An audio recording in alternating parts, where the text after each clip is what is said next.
Ladies and gentlemen, Chief Bobby Halton.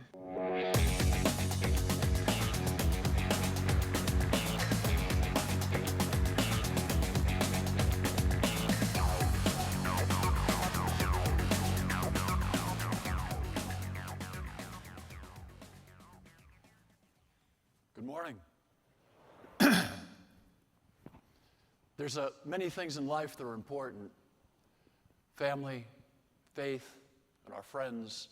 Humanity shares many things, and what you choose to give and take is completely up to you. Our actions, decisions, choices paint the portrait of our lives. Our behavior is the true reflection of what we believe, of who we are. Andrew Voss said it best: behavior is the truth. My good friend Pete Proclio clarified it even further by saying, always and everywhere, behavior is the truth. The man they call the lone survivor, Marcus Luttrell, U.S. Navy SEAL, he's reminded us that nothing matters as much as who or what you decide to serve. The truth for some is serving God. The truth for some is serving knowledge. The truth for some is serving power. Today, we'll visit about those who have chosen to serve others, to serve selflessly, to serve patriotically. Today, we'll visit about firefighting, behavior, and the truth. Here's a news flash. Firefighters love tactics because tactics are behavior. Tactics is the fun part of the mission, where the best get to shine due to their ability to assess the scene, apply the right solution, improvise, adapt effortlessly with incredible creativity and finesse. T.E. Lawrence, better known as Lawrence of Arabia, once said that 9/10 of tactics are certain and taught in books, but the irrational 10th is like the kingfisher flashing across the pool. That is the test for generals. It can only be ensured by instinct, sharpened by thought, practiced by the stroke so often that at the crisis it's as natural as a reflex. Tactics is a subject about much has been written, and one that is constantly not changing, but evolving. There's an important difference, a critical difference, a philosophical and a substantive difference between change and evolution. Some change is brought about by force, and it's often sudden and with no warning. And there is nothing that firefighters resist more than being forced to do something against our will, better judgment, or personal beliefs. Often in the fire service, we see change that is little more than irresponsible actions brought about by social fads, social engineering, and albeit well-intentioned but misguided individuals who really do not understand our mission. But far more elegant and natural is the evolution of our tactics. Our tactical growth, it's natural, it's unforced, an evolution which we all embrace and neither feel threatened by nor resist. In applied tactics, there's a need to allow a certain amount of leeway when making decisions in dynamically complex situations on the fire ground. And this is where tactical evolution occurs. Our lasting successful tactics have evolved spontaneously from the bottom up. They're organic, evolved on mission by engaged, aware, and passionate tacticians. Evolution is from us. It's classically liberal, open, embracing, and most importantly, understanding. Forced change is illiberal, tyrannical, and despotic. It eliminates creativity, it prohibits innovation, and it threatens our self-determination and self-control. Forced change leads to resistance, rejection, bitterness, and little more. But historically, the fire service has been very lucky because we are a bottom-up profession where the places where we do our work have provided us the impetus to evolve our tactics to match our threats, our capabilities, and our responsibilities. Never do we need to be forced to change because we are constantly evolving at our own direction and at our own control. We iterate, innovate, and improve. Perhaps it was best said by Francis Bacon, and bear with me with this one, guys, it's a little wonky. He said, "The men of experiment are like the ant. They only collect and use. The reasoners resemble spiders. They make cobwebs out of their own substance. But the bee takes the middle course. It gathers materials from the flowers of the garden and the field, but transforms it and digests it by a power of its own." The fire service has always been like the bee. We understand science, we understand societal norms, we understand culture and politics, and we embrace them and respect them. And we take from them as much as we can and digest it and transform it, adapting it organically to our mission, growing our tactical options without hesitation and under our own direction and our own control. This is why ordinary firefighters love tactics. This is why great commanders are excited about tactics. And this is why the good chiefs embrace tactics and constantly encourage evaluation, adaptation, and continual tactical evolution. There's just something about being a firefighter that makes us want to relentlessly understand more and more about everything that's attainable in tactical theory and practice, regardless of how busy our organizations may be or what type of firefighting we might be assigned to. Those who understand little of tactics and who have little real-world experience will scream, "Our tactics have to change, and by force if necessary." But those who understand tactics, those who embrace tactics and who are drawn to the study of tactics, who are curious about the development, the application of a wide variety of tactical evolutions, understand the need for patience, perseverance, and purpose in the evolution of our tactics. The experienced do not engage in hyperbole, do not participate in threatening anyone or degrading anyone else's beliefs, values, or understanding. Fundamentally, every good firefighter knows that in order to employ tactics correctly, we must have well-trained units in the best traditions of the fire service.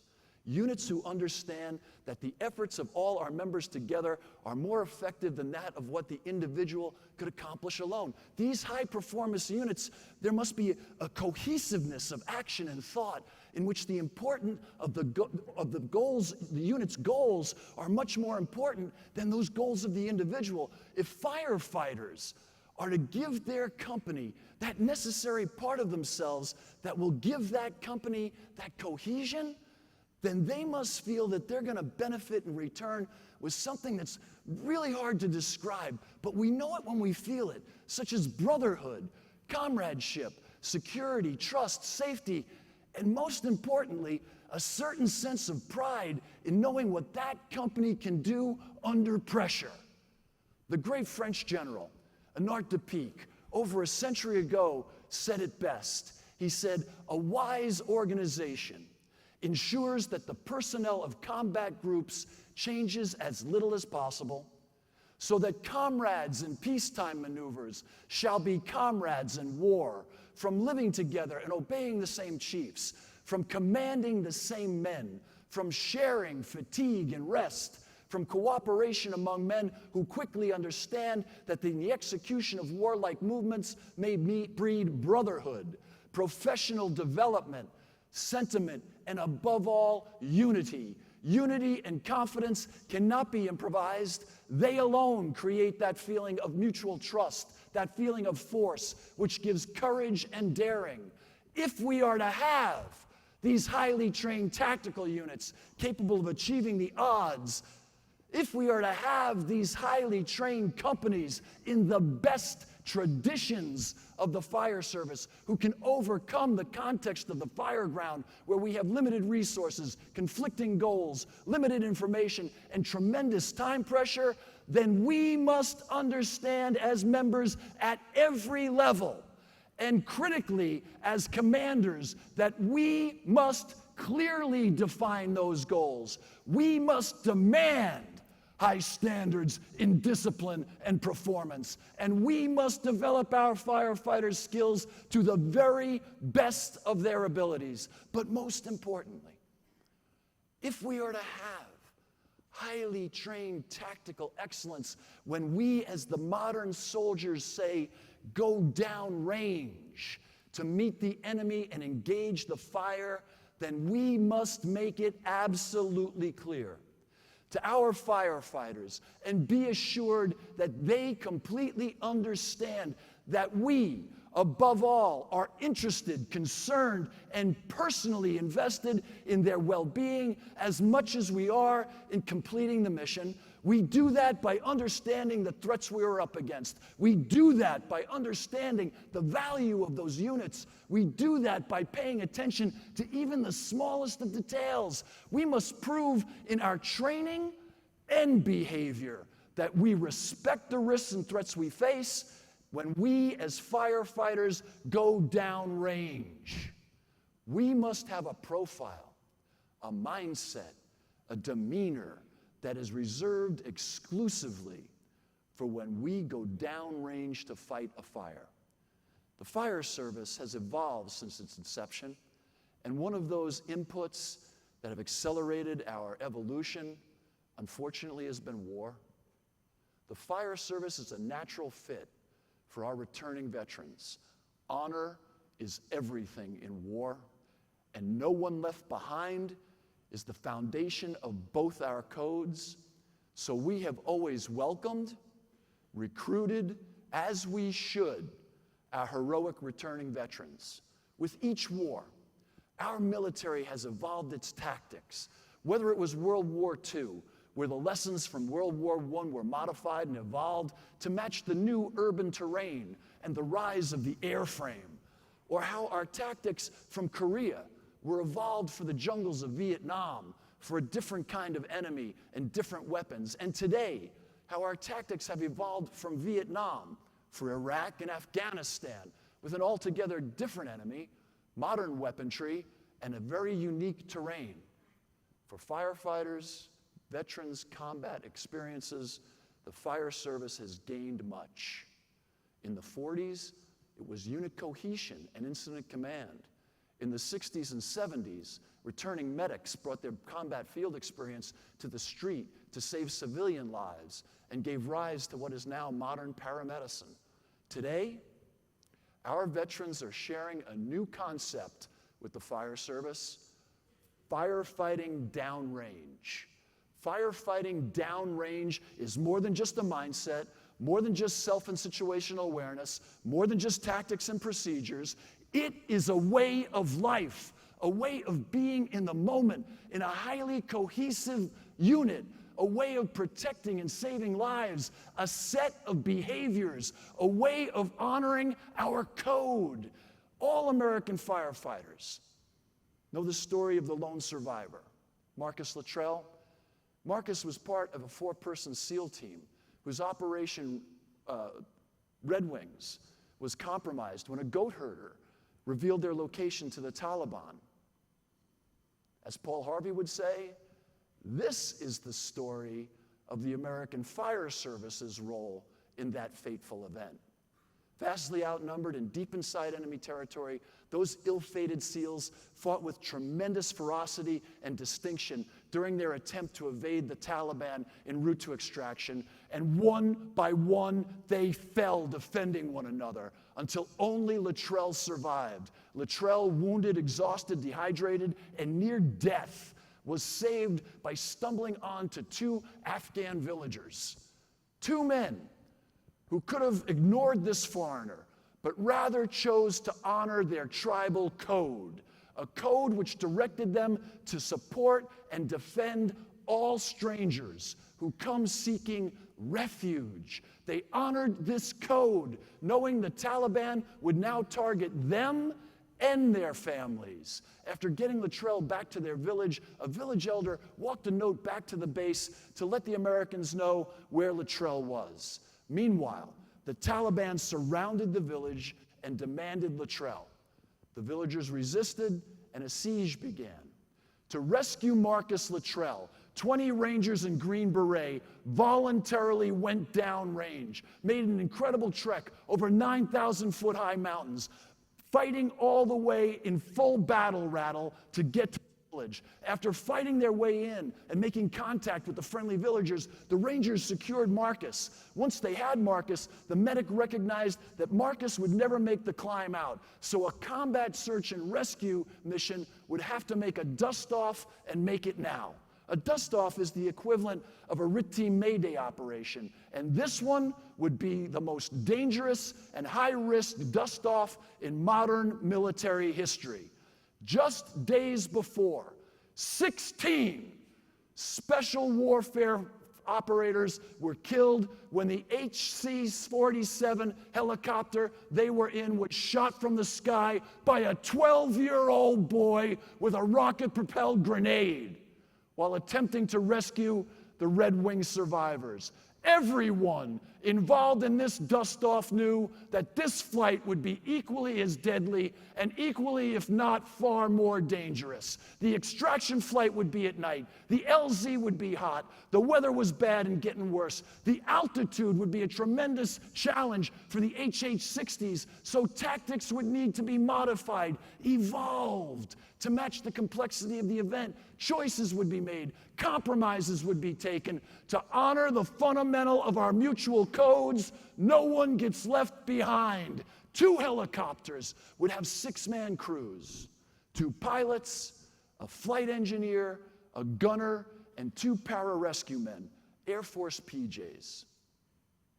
Understanding the dilemma, the pilots, Spanky Peterson and Skinny McGrawta, gave instructions to lighten the birds as much as possible. The PJs chose to voluntarily doff their body armor in order to make the mission successful. They chose to doff their protective plates to save weight and improve the odds for the flight. The PJ's job would be to exit the helicopter most assuredly under fire, find Luttrell, secure him, get him aboard, and secure him during the flight. The level of danger for all was extreme. But for those 2 PJs, Staff Sergeant Chris Perchecki and Master Sergeant Josh Appel, they would be especially exposed to the enemy's fire and attention. They knew from personal experience that they would be the prime target of every gun hidden behind those thousands of rocks surrounding that kill zone. Staff Sergeant Chris Perchecki, his nickname was Checky, he was well aware that he was going into a kill zone. He understood that the minute he got off that Pavehawk, he would be entering a fatal funnel, one which he chose to go into voluntarily without all his battle rattle. The flight was as tough as expected. Air Force A-10 Warthogs poured as much rain down as possible on the Taliban, who were embedded in the terrain, actively engaging in continuous gunfire with the Rangers who were trying to protect the LZ on the ground. As they approached the kill zone, the weather continued to deteriorate, limited visibility. Using every ounce of his skill, Spanky was able to bring the helicopter to the ground, and Josh and Checky leapt out of the right side of the helicopter. Checky kept moving his gun from left to right and up to down, scanning as far as he could in limited visibility. As he moved from the helicopter, he was looking as hard as he could for any sign of Marcus Luttrell and for hostiles who he fully expected to swarm that landing zone. Off in the distance, he could see what looked like at first 2 mujahideen. So he stops, he raises his rifle, finger over the trigger, and looked a little bit harder. Checky and Josh dropped the Stokes litter they were carrying. Now both of them have their M4s raised, looking as hard as they could through that monocular night vision scope. Seeing 2 figures hobbling towards them, they could see one of them's carrying a rifle with the stock in hand, barrel pointing towards the ground. And for that reason, They held off from firing. When one of those figures stumbled and fell forward, Checky could see a glowing Old Glory American flag patch on an American Ranger uniform. Checky rushes towards them. He grabs the Ranger and he screams, "Where's the package?" The Ranger points at Luttrell and says, "Here's your valuable cargo." Checky turns to Luttrell and says, "Who's your favorite superhero?" Luttrell replies, "Spider-Man."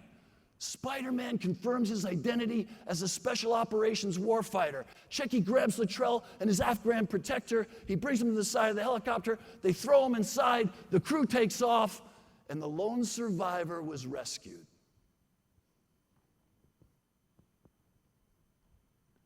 Staff Sergeant Chris Perchecki,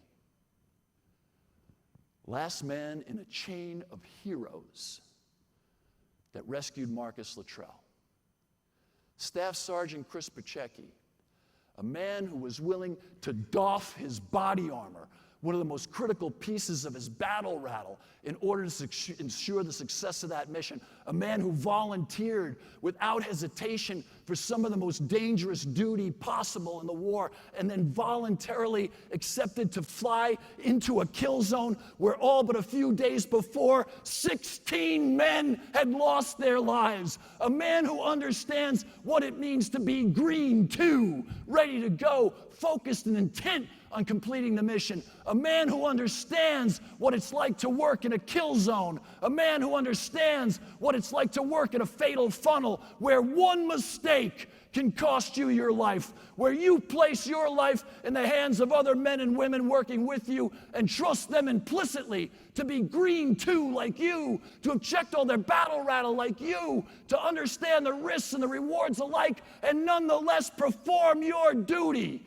Staff Sergeant Chris Perchecki, a man who the PJ motto, "These things we do that others might live," is his code of honor. A man who would leave no one behind. Staff Sergeant Chris Perchecki, AKA Checky. He'd been a PJ in the 1990s, but he retired from the Air Force and joined the Albuquerque Fire Department, where I was honored to serve with him. The Albuquerque Fire Department, where he worked as a firefighter paramedic. After 9/11, Checky couldn't stand by. He re-enlisted in the United States Air Force. Oh, the other PJ, Josh Appel, he also enlisted after 9/11, having just finished medical school at the University of Arizona, where he was studying to become an emergency room doctor. Checky today is in his third year of cardiothoracic residency surgery for his next career as a surgeon. I had the honor to serve with Checky, and I continue to be his friend today. In a recent conversation, he told me, "You know, Chief, the difference between when I worked with you in the Albuquerque Fire Department and when I was in the military was that when I was in the military, I realized the entire time that I could be killed at any moment." After he said that, I realized I had failed, because you can be killed in the Albuquerque Fire Department just as readily as you can be killed in the military. Checky made me realize that we need to do more to teach all firefighters that every fire we fight is going downrange. The fire ground is a kill zone, and every firefighter needs to be green too before we undertake any action. Every firefighter needs to have all their battle rattle on correctly, and it needs to be correctly maintained, and they need to know how to use it. Our tactics are evolving. Today's fire ground is a kill zone, and that kill zone is not just inside the door of the building. That kill zone is wherever that toxic smoke can travel, whether it be 10 feet, 20 feet, or 50 feet from the building. It's going to vary with all kinds of different conditions, but that kill zone needs to be identified by instruments if possible, but by reasonable judgment and common sense always. our battle rattle. That's the bunker gear. That's the plates we put on. It includes our hoods, our gloves, our footwear, and our self-contained breathing apparatus. We need to have all that on correctly and operating prior to us entering a kill zone. To do anything else is to be a liability to the mission and your team. You are not Green 2 until you understand what the mission is, have your battle rattle on correctly, on air, and in communication with your teammates. The minute you go through that front door, you're entering the fatal funnel. You better know where that flow path is. You better have that line charged, and you better be paying attention to everything. You have to know that one wrong move can get you killed.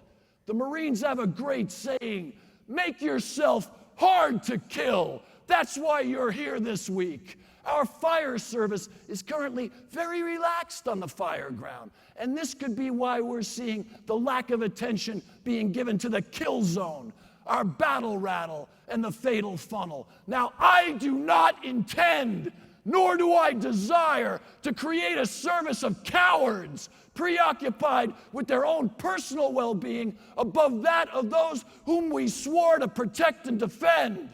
But we do need to do more to impart to one another that shortcuts, inattentiveness, makes us less effective at completing the mission and puts us much higher risk of failure due to our own personal incapacitation.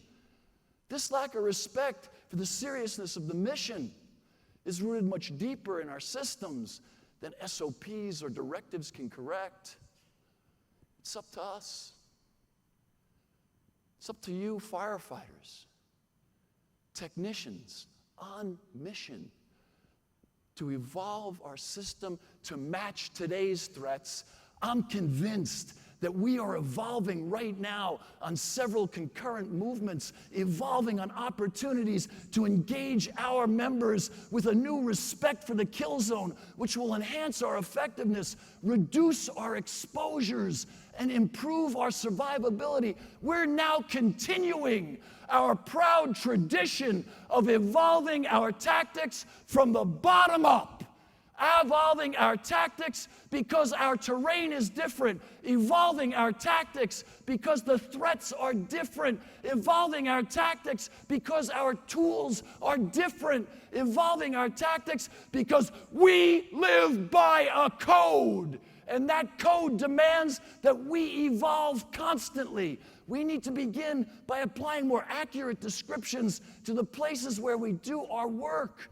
The fire ground has boundaries. When we're going downrange to fight a fire, we need to establish a forward operating base that is safe, free from toxic assault, free from thermal assault, free from gravitational assault, beyond a set perimeter established on the fire ground by monitoring or the task of a leader, I don't care, 20, 30, 40 feet, is a kill zone where anything less than full PPE on air and assigned to a task is not permitted.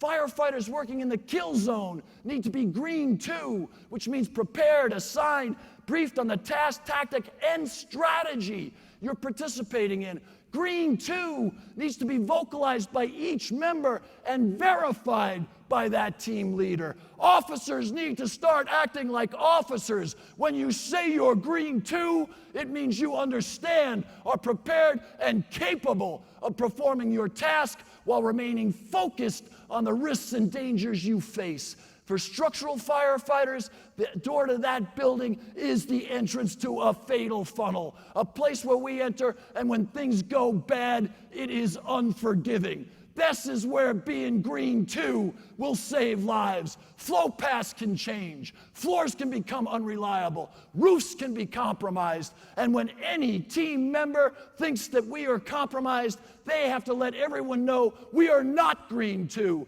And this assignment needs abandonment or modification. Part of that evolution must be how we fix ourselves into that Green 2 mindset Every experienced firefighter in this room knows that we will never engineer or mitigate every risk to zero.